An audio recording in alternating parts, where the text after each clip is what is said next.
na kuhusia rafiki yangu, usikubali hata siku moja kutoka au kulala bila kupata sawabu au pointi katika swala hili zima la Ramadhani. Na pointi hizi za Ramadhani unazijua kwamba ni pointi ambazo zinapatikana mara moja tu katika siku hizi 365 ambazo Mwenyezi Mungu ametujalia kuishi kwa kila mwaka. Ukiwa kama rafiki yangu, ndugu yangu, kipenzi changu, na kuhusia kuungana na mimi katika mfululizo wa mada zetu hizi za Ramadhani, na ujifunze kutokana na mfululizo wa mada hizi. Lakini pia baada ya hapa hakikisha umebadilika kutoka ulipokuwa wakati wa Ramadhani ya mwaka jana mpaka sasa Ramadhani ya mwaka huu. Nikukaribishe sana rafiki yangu, na anwani yetu mwaka huu ni kwamba kujibebea pointi za Ramadhani ndiyo anwani yetu wote.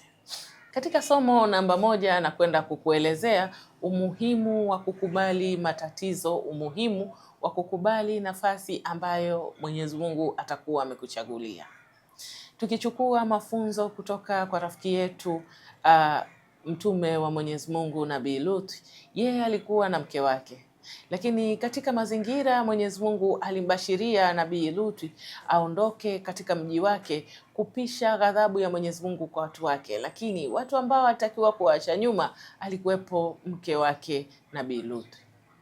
Kwa sababu gani basi mke wa Nabii Lut alishindwa kuungana na mume wake akaamua kubaki nyuma na watu ambao Mwenyezi Mungu amewakatalia?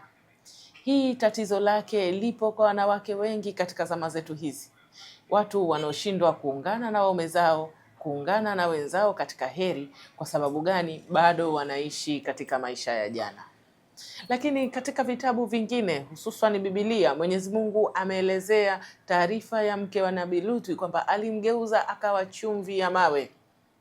Yaani kwa kuangalia kwake nyuma akageuza akawa chumvi ya mawe. Chumvi ni nini katika mazingira yetu ya maisha? Chumvi tunaitumia kwa ajili ya kunogesha chakula, lakini mbali sana katika samaki tunamtumia chumvi kwa ajili ya kucontrol samaki asiharibike.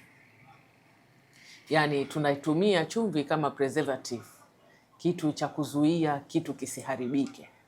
Na watu wa zamani ikiwemo babu zetu, bibi zetu walikuwa wanachoma nyama, wanatumia moshi, na wengine wanapaka chumvi kwa ajili ya vitu visiharibike. Mfano samaki papa anawekwa chumvi ili asiharibike. Basi wataka kujua fikra ya Mwenyezi Mungu wakati anamgeuza mke wa Nabii Lut kwa chumvi. Mwenyezi Mungu alitaka mke wa Nabii Lut abaki kuwa somo kwetu, abaki kuwa ni kitu cha kujifunza kwetu, kiasi kwamba isitokee mwanamke yoyote katika zama zile na zama hizi za kwetu kubaki kuwa chumvi, yani abaki kuwa mfano utakaobaki kufuatiliwa baadaye. Kwa sababu gani? Mtu hutakiwi kubaki vile vile, mtu unatakiwa kubadilika kutokana na ilmu. Na kama bahati mbaya ilmu yako ikawa haijakufaa, ikabidi wewe kwa mazingira ubaki katika hali ambayo ulikuwa nayo zamani, utakuwa ni mwenye kupata hasara. Ndio maana mafanikio yalipokuja katika mji, mke wa Nabii Lut yeye aliamua kubaki yeye wakale, akakataa kubadilika. Kwa sababu gani? Mazoea yalikuwa mazuri kwake kuliko mabadiliko. Lakini hii ni mfano ambao tuko nao sasa. Wengi wetu sisi tunaamini mazoea ni mazuri sana kuliko mabadiliko. Tunaona kwamba kubadilika ni kuchukua nguvu nyingi sana. Kubadilika sio jambo la muhimu. Kubadilika, kwa nini nibadilike? Kwa nini nibadilike? Kwa nini nitoke katika nafasi yangu ambayo mimi najisikia comfortable niende katika nafasi ambayo sio comfortable? Maisha yamenishinda katika mji huu wa Morogoro. Kwani kuna haja gani ya mimi kuondoka Morogoro kwenda Iringa kutafuta maisha? Mbona nimezoea Morogoro? Mbona mimi naweza kubaki hapa Iringa tu? Naweza kubaki hapa Morogoro tu.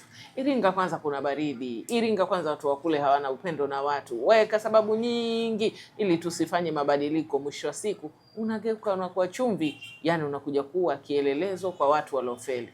Waswahili wanasema huwezi kukosa kazi kabisa, at least tunaweza kukutumia kama mfano wa ovyo.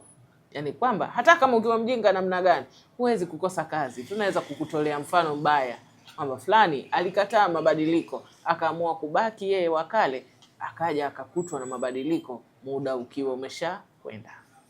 Rafiki yangu, hasa dada zangu, tusiwe kama mke wa Lutu tulokataa mabadiliko kwa kuamini kwamba huku nakokwenda mimi sipajui, bora nibaki hapa hapa ninapopajua, hata kama patanifanya nimkosee Mola wangu, nimkosee mume wangu, lakini mimi mwenyewe pia nijikosee nafasi ya kupata raha sehemu nyingine. Wangapi miongoni mwetu tumekata tamaa katika maisha yetu, tunasema kwamba mimi nitaanzaje, mimi sijui jinsi gani naweza kuishi, kipato changu ni kidogo, nitawezaje, mimi na watoto wananitegemea, mimi najua huyu tu, sina mtu mwingine ninayemjua. Kwa nini Mwenyezi Mungu anakutaka uondoke? Kwa nini Mwenyezi Mungu alimtoa Nabii Lutu kutoka watu wake kwenda sehemu nyingine? Kwa sababu gani? Na yeye si nabii wa kwanza kuondolewa, na hivyo hata wewe pia sio mtu wa kwanza kuondolewa katika sehemu ambayo umeizoea, katika sehemu ambayo unaipenda. Si mara ya kwanza. Utakapopata ishara japo nusu kidole kutoka kwa Mola wako kwamba maeneo uliyokaa hayakufai tena, hebu msikize Mola wako, kisha ufanye mabadiliko, kwa sababu kutokusikiliza utakufanya utageuka chumvi, na ukigeuka chumvi utatumiwa kama mfano mbaya kwa nyakati zijazo. Lakini kugeuka chumvi pia waweza kuchekwa, waweza kudhalilika, waweza kudhulumika. Kwa sababu gani? Umeshindwa kutumia wakati katika mikono yako. Umekasirika, unasikitika, unasema kazi hii hainipi mafanikio, elimu hii niliyosoma hainipi mafanikio. Mwenyezi Mungu amekuletea ishara, badilisha elimu, badilisha kazi. Hutaki, unaogopa. Yeye aliyekuletea hii fikra ya wewe kubadilika anajua kutoe wapi ya kupeleke wapi. Kwa nini wewe unakuwa na mashaka juu ya uwezo wa Mwenyezi Mungu katika maisha yako? Na kwa nini watu wazima wakikwambia husikii? Kwa nini mume wako akikuhusia husikii? Kwa nini mke wako akikuhusia husikii? Kwa nini wazazi wako wanakuambia usifanye hivi, unawageuka unafanya tofauti? Kwa sababu gani viongozi wako akikwambia usifanye unafanya? Kwa nini unataka kuwa chumvi? Kwa nini unataka kubakia kama mfano mbovu? Kwa nini viongozi wa dini wakikwambia acha dhambi, acha mazoea, badilika, kwa nini hubadiliki? Kwa nini hupendi kuchukua elimu na kubadilika? Kwa nini nafsi yako umeigeuza imekuwa kama jiwe? Je, upo tayari kuwa chumvi, uwe mfano mbaya kwa watu wengine?